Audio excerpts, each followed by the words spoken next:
Andrew Norwell was supposed to be the replacement to Brandon Sheriff.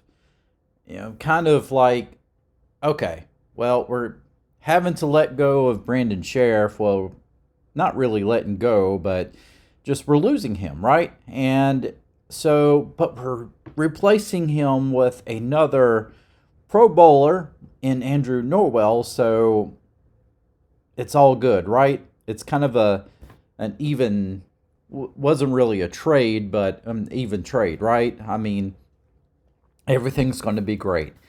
And last year, Andrew Norwell was just kind of, you know, wasn't very spectacular, in my opinion.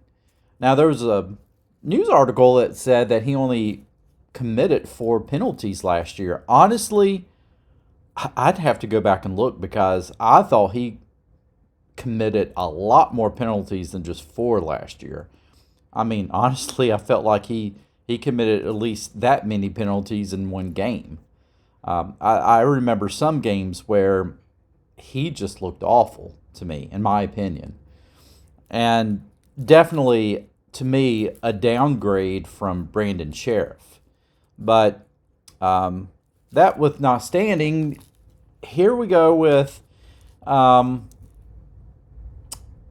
Andrew Norwell being moved to the physically unable to perform list. And this is all likelihood a move to probably wind up cutting Norwell. Most of the time, this is what happens in this juncture. Now, he only really signed a 2 year contract with the Washington Commanders anyway. So he was probably, in all likelihood, not going to be a long term answer on the offensive line, but really there to kind of provide a veteran presence for that offensive line. And I mean, I guess he did that. But, the offensive line just, gave up one of I think, the highest sack totals last year. Just, they got better as the season progressed, but you saw a lot of shuffling going on, partly due to injuries as well, especially at the center position. But now that we have signed Nick Bates and guys like that, of course, we got Sam Cosme and we've drafted some guys. I think it's good that we can get rid of Andrew Norwell. We've gotten younger on the offensive line, and we've gotten some guys who, as Ron Rivera loves to have, position flex. So we got guys who can play guard as well as center. And I think that that's going to be an upside for this Washington Commanders offensive line. Honestly, this is going to be the telltale sign if this offense is improved. I mean, you got to look at this whole thing. We picked up Eric Bieniemy as an offensive coordinator and assistant head coach. You've got a young guy with Sam Howell starting who, to me, looks like he's going to have a bright future. I mean, so far, there's really been nothing negative to say about Sam Howell whatsoever.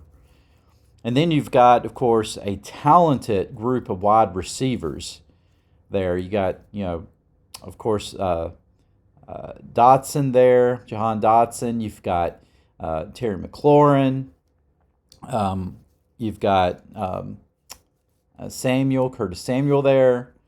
And, I mean, you've got really a whole slew of wide receivers, tight end.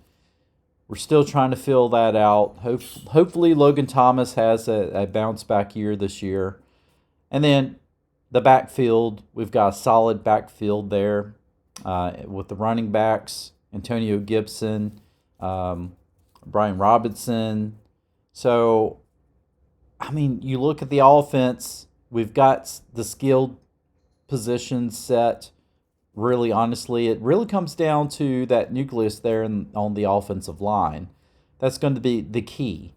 And so I think probably getting rid of guys like Andrew Norwell, guys who just really didn't perform as well. And maybe I'm being too harsh on him, but I really felt that for a guy that was supposed to kind of be the replacement of Brandon Sheriff, was really You know, again, ex Pro Bowl player. You felt like, okay, we're getting rid of Brandon Sheriff. This guy will suffice. And held in comparison, you probably hear cats in the background playing.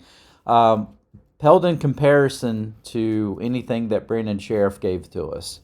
So I'm okay with having Andrew Norwell hit the door. I'm ready for some fresh guys there up front. I think we need it. And I think we're going to have a better season up front. Let me know in the comments section what you think as well. Do you agree? Do you disagree? Do you think that Norwell is going to survive and come off the POP list? Or is he going to get cut? Likelihood, he's going to be cut.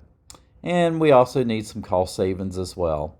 All right, folks, if you haven't already, please consider subscribing to the Washington Football Maniacs YouTube channel. And when you do, make sure you hit that notification bell. It's very important because if you don't hit that notification bell, YouTube is not notifying you of any of my video releases. With that said, I will see you in the next one.